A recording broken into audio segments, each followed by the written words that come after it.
नमस्कार, स्वागत है आपका खबरों का पंचनामा में। मैं हूं आपके साथ वक्ता। हम लेकर आए हैं देश और दुनिया की 5 बड़ी खबरें, जिस पर चर्चा के लिए हमारे साथ स्टूडियो में मौजूद हैं कैपिटल टीवी के editor in chief doctor Manish Kumar ji. Doctor साहब, आपका बहुत बहुत स्वागत है। धन्यवाद। सबसे पहले नजर डालते हैं आज की हेडलाइंस पर।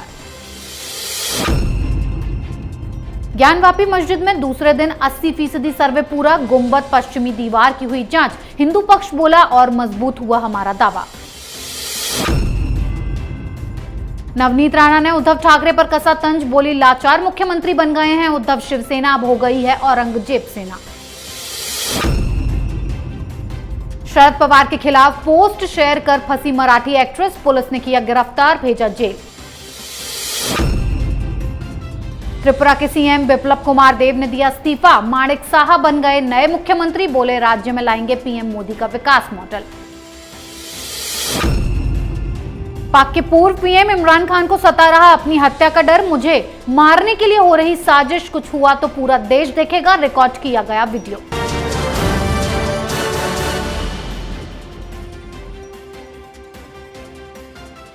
सबसे पहले बात ज्ञानवापी विवाद पर। ज्ञानवापी विवाद में लगातार दूसरे दिन सर्वे हुआ। सर्वे में क्या मिला, ये जानने की जिज्ञासा हर किसी को हो रही है, लेकिन हिंदू पक्ष ने यह दावा जरूर किया है कि सर्वे में जो मिल रहा है वो उनके पक्ष में है। आज सर्वे टीम ने पहले दिन से ज्यादा का समय लिया, साथ ही मस्जिद की गुंबद की जांच की गई, चौथे तहखाने को भी खोला गया। यहाँ एक कमरा मिट्टी से भरा हुआ मिला, जिसकी सफाई करवाई गई और फिर जांच की गई। मस्जिद की पश्चिमी दीवार की बारीकी से पड़ताल की गई, जिसके बाद सर्वे का एक दिन और बढ़ा दिया गया है। अब कल तीसरे दिन भी सर्वे होगा। डॉक्टर साहब, दूसरे दिन सर्वे में ज्यादा समय लगा है, क्या कुछ खास सबूत हाथ लगे हैं? देखिए, आज जो सर्वे किया गया, बहुत 2 बार कम से कम सर्वे के काम को रोका गया।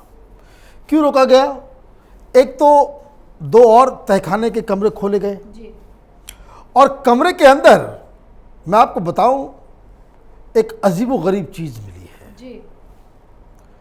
एक मंदिर का जो ऊपर का हिस्सा होता है, शिखर, वो आज सर्वे की टीम को नजर आया है तहखाने के अंदर जी।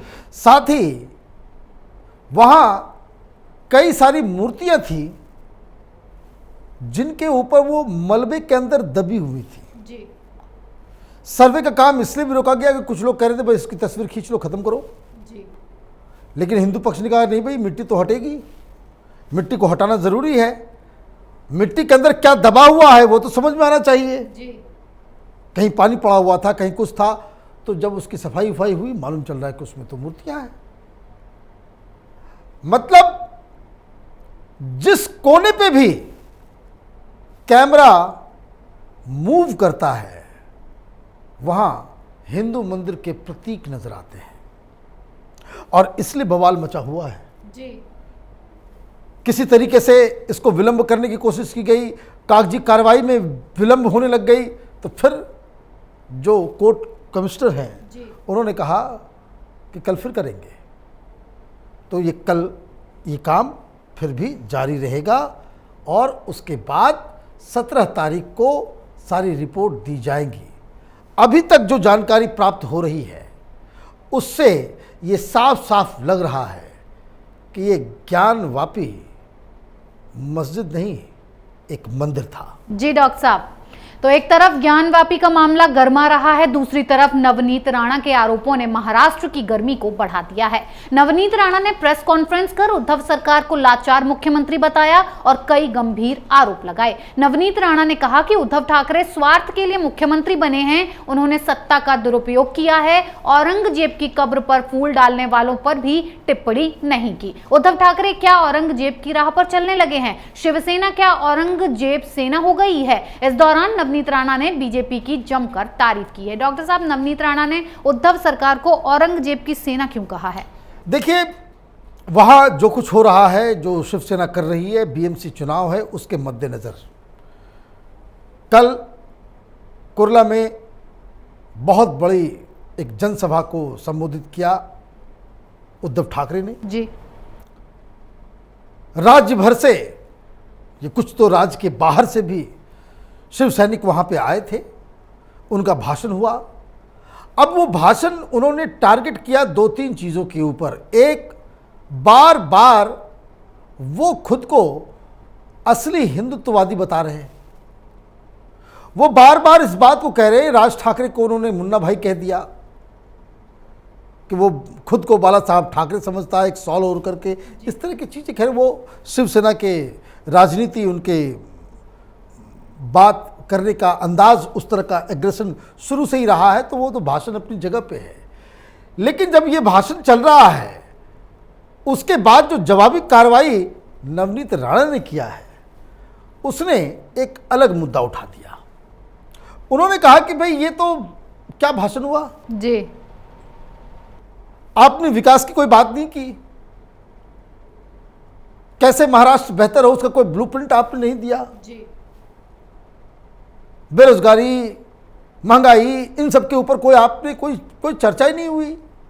और हिंदुत्ववादी अगर आप खुद को कहते हो, तो वो जो औरंगजेब के ऊपर चादर चढ़ाने वाले के खिलाफ आपने एक शब्द क्यों नहीं कहा जी, आपने नवनीत राणा के ऊपर बयानबाजी की, आपने बीजेपी के खिलाफ बयानबाजी की, आपने राज ठाकरे के खिलाफ बयानबाजी की, लेकिन आपके पसीने छूट जाते हैं अकबरुद्दीन ओवैसी के खिलाफ एक शब्द बोलने की।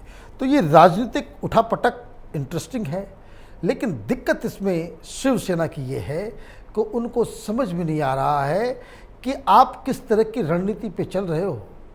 उद्धव ठाकरे ने बयान दिया, उद्धव ठाकरे ने भाषण दिया, जवाब कौन दे रहा है? जवाब नवनीत राणा दे रही है।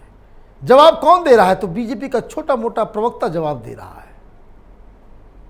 ये भारतीय जनता पार्टी की अक्लमंदी है कि आप विपक्ष के सबसे बड़े लीडर को आप उस लायक भी नहीं समझते कि देवेंद्र फडणवीस या केंद्रीय लीडरशिप उनके बयानों के ऊपर कोई टिप्पणी करे। जी डॉक्टर साहब, एक तरफ उद्धव ठाकरे पर आरोपों की बौछार हो रही है, तो दूसरी तरफ मराठी एक्ट्रेस शरद पवार पर आरोप लगाकर फंस गई हैं। दरअसल मराठी अभिनेत्री केतकी चिताले को कोर्ट ने 3 दिनों के लिए पुलिस रिमांड में भेजा है, क्योंकि केतकी चिताले ने एनसीपी अध्यक्ष शरद पवार के खिलाफ कथित रूप से अपमानजनक पोस्ट को शेयर कर दिया था। इस पोस्ट में पवार का नाम और उम्र लिखते हुए उन्होंने कहा था कि नरक तुम्हारा इंतजार कर रहा है और तुम ब्राह्मणों से नफरत करते हो, जिसके बाद चिताले को मुंबई पुलिस ने गिरफ्तार करके जेल भेज दिया। डॉक्टर साहब, क्यों अघाड़ी गैंग के नेताओं के खिलाफ अगर कोई कुछ बोलता है तो उन्हें जेल में डाल दिया जाता है? देखिए, ये तो एक तो कोर्ट का मसला है। कोर्ट ने भी इस तरह से आपने दे दिया। इस देश में क्या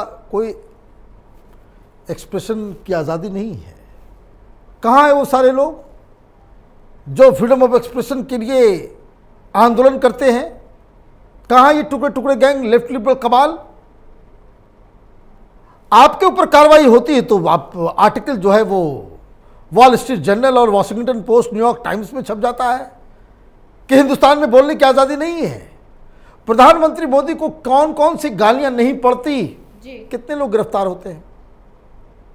हालांकि मेरा मानना ये है कि फेसबुक पे, ट्विटर पे, किसी चीज़ में आप अनटिल अनलेस थ्रेटनिंग धमकी, जान से रेप की धमकी, बलात्कार की धमकी, मर्डर की धमकी, पिटाई की धमकी, आप उन चीज़ों को नहीं करते तो इस तरह की कार्रवाई नहीं होनी चाहिए। लेकिन समस्या ये है कि हिंदुस्तान में ये जो डेमोक्रेसी का झंडा लेकर के चलने वाले लोग, फ्रीडम ऑफ एक्सप्रेशन के खुद के चैंपियन बताने वाले लोग, ये बड़े सेलेक्टिव होते हैं जी। आप बीजेपी के किसी लीडर को गालियां दो और आपके ऊपर कार्रवाई होती है तो देश की डेमोक्रेसी खत्म हो जाती है। लेकिन भारतीय जनता पार्टी के विरोध के जितने भी लीडर्स हैं, उनके खिलाफ कोई टिप्पणी हो और कोई कार्रवाई होती है तो ये कहते हैं कि डेमोक्रेसी को बचाया जा रहा है। आप उसके चरित्र पे सवाल खड़े कर देते हैं, आप उसके पूरे बायोडाटा को आप खंगालना चालू कर देते हैं। तो ये नहीं होना चाहिए। और मुझे लगता है कि सुप्रीम कोर्ट में कोई गाइडलाइन, देश में कोई इस तरह का कानून होना चाहिए कि कोई एक्टर है, कोई एक्ट्रेस है, कोई कॉमेडियन है, कोई कलाकार है, कोई कवि है, कोई साहित्यकार है, वो अगर कोई टिप्पणी करता भी हो तो उसे नज़रअंदाज करने से बेहतर माहौल बनेगा। लेकिन स्थिति यही है कि खिलाफ में कोई सुनना नहीं चाहता और कार्रवाई करने के मसले में ये सारे लोग जो कहते हैं ना भाई हमाम में सारे नंगे हैं, तो ये सारे लोग एक ही दिशा की ओर काम करते हैं। जी डॉक्टर साहब, एक तरफ अघाड़ी सरकार संकट में है तो दूसरी तरफ त्रिपुरा में सियासत गर्मा गई है, क्योंकि त्रिपुरा के सीएम बिप्लब कुमार देब ने अपने पद से इस्तीफा दे दिया। उनके इस्तीफे के कुछ घंटों के बाद ही नए मुख्यमंत्री के तौर पर मानिक साहा के नाम की घोषणा हुई और फिर उनका शपथ ग्रहण समारोह हुआ। शपथ लेने के बाद मानिक ने कहा कि हम पीएम मोदी और बीजेपी के विकास के मुद्दों को लेकर ही राज्य में काम करेंगे। त्रिपुरा के लोगों की समस्याओं का हल करने के साथ साथ राज्य में कानून व्यवस्था बनाए रखना ही मुख्य मुद्दा होगा। डॉक्टर साहब, क्यों अचानक बिप्लब देब ने अपने पद से इस्तीफा दे दिया और राज्य की कमान जल्दबाजी में मानिक साहा को सौंपी गई? देखिए, कोई चीज जल्दीबाजी भारतीय जनता पार्टी में नहीं होती कि there is a plan, there is a complete strategy. Biplab Deb एक अनपॉपुलर मुख्यमंत्री बन गए थे। भारतीय जनता पार्टी ने एक सर्वे कराया जी। उनको समझ में आया कि बहुत सारी जो नीतियां जो प्रधानमंत्री मोदी के द्वारा केंद्र से चलाई जाती हैं, जिस तरह से और भी राज्यों में जैसे यूपी में जिस पे काम हुआ उस तरीके से वहाँ पे नहीं हो पा रहा है, एंटी इनकम्बेंसी है। साथ ही साथ संगठन के अंदर एक निराशा है मुख्यमंत्री को लेकर के। मुख्यमंत्री थोड़े से एरोगेंट हो गए हैं, ये भावना सर्वे ने बताया। तो ये तो भारतीय जनता पार्टी है। बहुत ही क्लिनिकल तरीके से एनालिसिस किया जाता है और बहुत ही क्लिनिकल तरीके से लोगों के पद को से उनको मुक्त किया जाता है, पदभार से मुक्त किया जाता है और नई जिम्मेदारी नए लोगों के कंधे पे दी जाती है। अब ऐसा ही काम उत्तराखंड में हुआ था। नतीजा हमारे सामने है कि आप एक अनपॉपुलर चीफ मिनिस्टर को हटाकर एक ऐसे व्यक्ति को आप वहाँ पे बिठाते हो जिससे आपकी जो एंटी इनकम्बेंसी, जो नाराज़गी एक मुख्यमंत्री के रूप में किसी व्यक्ति के खिलाफ है, वो नाराज़गी तो जाती ही जाती है, एडमिनिस्ट्रेशन में एक नया फ्रेशनेस आ जाता है। अब ये मानिक साहा साहब जो हैं वो भारतीय जनता पार्टी के अध्यक्ष त्रिपुरा के, तो सबसे बड़ी प्रॉब्लम क्या है? संगठन निराशा। तो ये व्यक्ति तो संगठन से जुड़ा हुआ है, चप्पे चप्पे में हर जगह के लोगों को जानता है और ये इम्प्रेशन भी है कि बहुत ही अच्छे व्यक्ति हैं। इमीडिएटली इनका नाम आगे आ गया।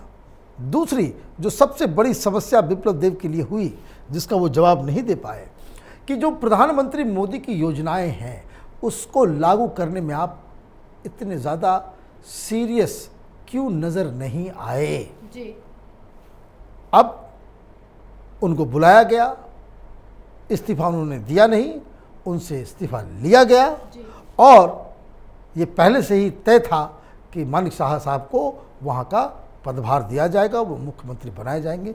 तो एक स्ट्रेटजी जो उत्तराखंड में काम कर गई, वही स्ट्रेटजी त्रिपुरा में लागू की जा रही है। मुझे लगता है कि भारतीय जनता पार्टी का एक बहुत ही सोची समझी प्लानिंग के तहत ये फैसला लिया गया। जी डॉक्टर साहब, त्रिपुरा के राजनीतिक घटनाक्रम के बीच बात पाकिस्तान की भी कर लेते हैं। सत्ता हाथ से जाने के बाद पाक के पूर्व पीएम इमरान खान बौखलाए हुए हैं। उन्होंने दावा किया है कि पाकिस्तान और विदेश में उन्हें मारने की साजिशें रची जा रही हैं। वो इस बात को जानते हैं कि उनकी हत्या करने के लिए योजना बनाई गई थी। उन्होंने ये भी कहा कि मैंने एक वीडियो रिकॉर्ड किया है जिसमें मैंने सभी के नामों का जिक्र किया है। अगर मुझे मार दिया जाता है तो इस वीडियो को सार्वजनिक किया जाएगा। डॉक्टर साहब, अचानक इमरान खान को अपनी हत्या का डर क्यों सताने लग गया है? बहुत बड़ा ड्रामेबाज है भाई जी। मैं बार बार कहता हूं कि ये जो इमरान खान है ये पाकिस्तान का केजरीवाल है जी। केजरीवाल भी एक बैंक अकाउंट लेकर के घूम रहा था कि अडानी का एक बैंक अकाउंट उनके पास है, वो नंबर मिला नहीं।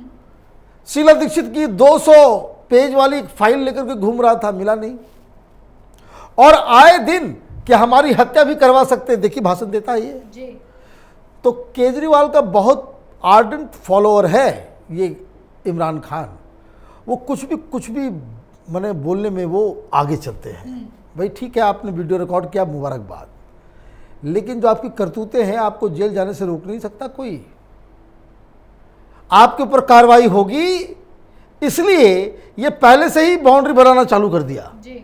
अब देखिए, घर में कुछ बच्चे होते हैं, उनको मालूम है कि पिताजी आज आएंगे, हमने गलती की है, गलती पकड़ी गई है, आज पिटाई खानी है जी। तो वो पिता के आने से 2 घंटे पहले से ही ड्रामा चालू कर देता है कि पेट दर्द है तो फीवर आ रहा है तो उल्टी हो रही है तो 50 तरह की चीज़ें। ये केजरीवाल, इमरान खान, ये इसी तरह के मोल्ड के बने हुए लीडर हैं। कुछ नहीं होना है। दिक्कत ये है कि इमरान खान जल्द से जल्द चुनाव चाहते हैं। वहाँ के एस्टेब्लिशमेंट, वहाँ की सरकार ये सोच रही कि जब टर्म पूरा हो जाएगा 1 साल के बाद वहाँ पे चुनाव होंगे। अब इनके ऊपर जो करप्शन के जो चार्जेस लग रहे हैं, बहुत सारे लोगों के खिलाफ कार्रवाई भी शुरू होगी। तो ये पहले से ही तमाशा शुरू कर दिया है कि हमें मारने की साजिश रची जा रही है। तो सरकार गिरे तो विदेश में साजिश, तुम्हारे ऊपर कोई कार्रवाई हो तो तुम्हें मारने की साजिश। अब पता नहीं कौन कौन सी साजिशें वो दिखाएंगे और पाकिस्तान की जनता के सिर पे टोपी पहनाएंगे। वैसे ही जो केजरीवाल दिल्ली के लोगों के सिर पे टोपी पहनाने में मास्टर है। जी डॉक्टर साहब, बहुत बहुत धन्यवाद इतनी जानकारी। धन्यवाद। खबरों का पंचनामा में आज के लिए इतना ही। देश विदेश की बाकी खबरों और उनके सटीक एनालिसिस के लिए देखते रहिए कैपिटल टीवी। हमें लाइक कीजिए, शेयर कीजिए और कैपिटल टीवी को सब्सक्राइब कीजिए। नमस्कार।